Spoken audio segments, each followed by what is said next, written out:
It sucked. Pegula puts friendship aside to progress. Jessica Pegula admitted it sucked, and Lorenzo Musetti said it was not easy to deal with, but that did not prevent either player from crushing their doubles partner's ambitions at the Australian Open. World number 6 Pegula overwhelmed McCartney Kessler 6-0 6-2 in just 58 minutes, while 5th seed Musetti swept past fellow Italian Lorenzo Sonego 6-3 6-3 6-4. Pegula and her American compatriot Kessler played doubles together on Wednesday at Melbourne Park, losing to 5th seeds Gabriela Dabrowski and Luisa Stefani. Musetti and Sonego, meanwhile, won the doubles title at the Hong Kong Open earlier in January. It's always tricky when you have to play someone that you know and like and also that you're playing doubles with, Pegula, 31, said.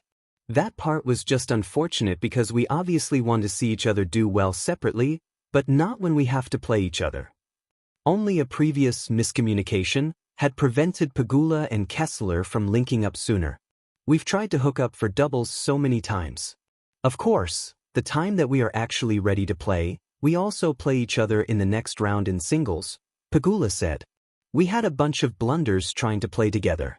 One time I thought we signed in for a tournament, but we hadn't. In Brisbane, we signed in but didn't get in the draw.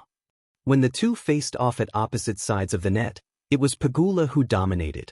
She fired in 18 winners, made just 7 unforced errors and won 73% of her first serve points.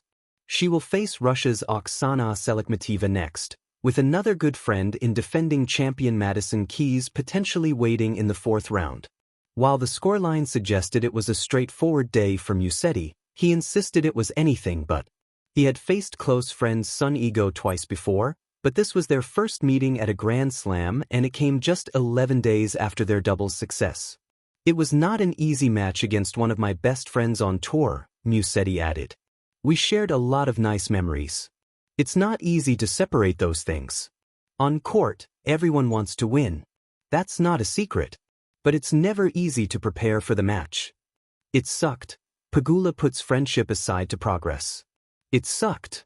That's what Pegula whispered to herself as she stared at the ceiling of her tiny apartment, sunlight cutting across the room in harsh, impatient lines. It wasn't supposed to suck. Not like this. Not like this. Just 2 weeks ago, everything had been simple, or as simple as life could be when it involved dreams, deadlines, and friendships that had survived countless late-night confessions, shared failures, and victories small and large. But ambition, Pegula was learning, didn't wait for loyalty. It didn't care if your best friend felt betrayed or if your heart clenched in shame. Ambition only cared about the next step. And right now, that step had forced her hand in a way she couldn't undo. The phone buzzed. She ignored it. She didn't need the voice of Lena right now. Lena, her friend since freshman year, her partner in every ridiculous scheme that had somehow become a tradition, the one person who understood why Pegula would stay up until 3 a.m. rewriting slides or memorizing scripts. Lena didn't know yet, and she was going to hate her for it. It wasn't malicious. It wasn't like Pegula had wanted to put friendship aside. She'd wanted to have both, success and loyalty, but the universe, it seemed, had other plans. There had been an opportunity, a rare one, the kind that could launch her career into a stratosphere she had only dared to imagine. The catch? It required saying no to Lena. Not just a casual no, but a permanent pivot, a choice that would fracture the foundation of years of camaraderie. She replayed the conversation over and over in her head. The way Lena had laughed, the way she had said, "We'll do it together, Peg, like always." And Pegula, choking on her own desire to progress, had said, I think I need to try it alone. Lena's silence after that had been a punch to the gut. Not loud, not dramatic, but heavy and suffocating. Pegula had tried to fill it with excuses, promises, rationalizations. "It's just for a while," she had said. "I'll come back." But the truth was uglier. The truth was that she couldn't come back. Not really. Because when the world handed you a golden ticket, you either took it, or it disappeared, leaving you staring at what could have been. And here she was, 2 weeks later, living with the echoes of a friendship she had put on hold, a friendship she knew she might never fully repair. It sucked. She could see it now, in retrospect, with brutal clarity. She had imagined the opportunity as a staircase. Step by step, hand in hand with Lena, they'd climb together. But ambition, she had discovered, wasn't a staircase, it was a cliff. And if you wanted to scale it, you couldn't drag someone else up beside you without risking the fall. She had climbed. Lena had stayed behind. The apartment was silent, except for the faint hum of traffic outside and the occasional sirens slicing through the morning calm. Pegula's reflection in the window looked like a stranger. Sharp lines, eyes wide with tension, mouth set in a straight, unreadable line. She didn't recognize the version of herself that made the choice, the one who traded laughter and shared dreams for a shot at something bigger. And yet it had felt like betrayal at first. Even now, thinking about Lena brought a pang so sharp it was almost physical. But there was another truth she couldn't escape. She was moving forward. She was progressing. And in the cold logic of progress, that had to mean something, even if it hurt like hell. She remembered the first time she realized ambition and friendship weren't compatible in the way she had hoped. They had been pitching a project together, late into the night, energy drinks littering the floor, laughter bouncing off the walls.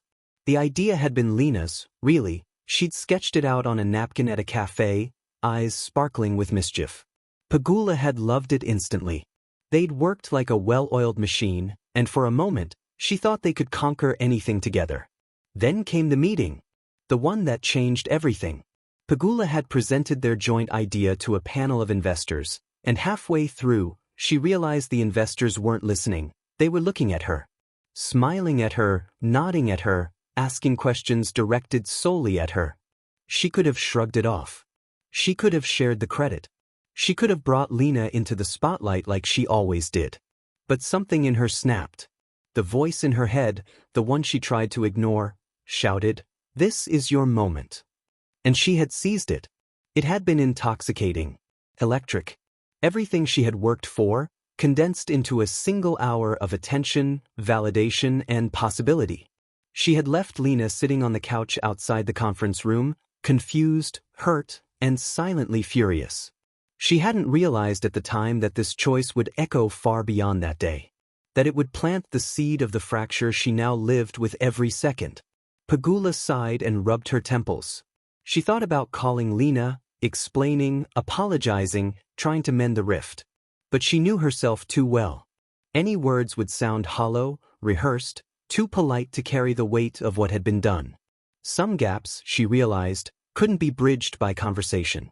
They could only be traversed by time, and sometimes, even time wasn't enough.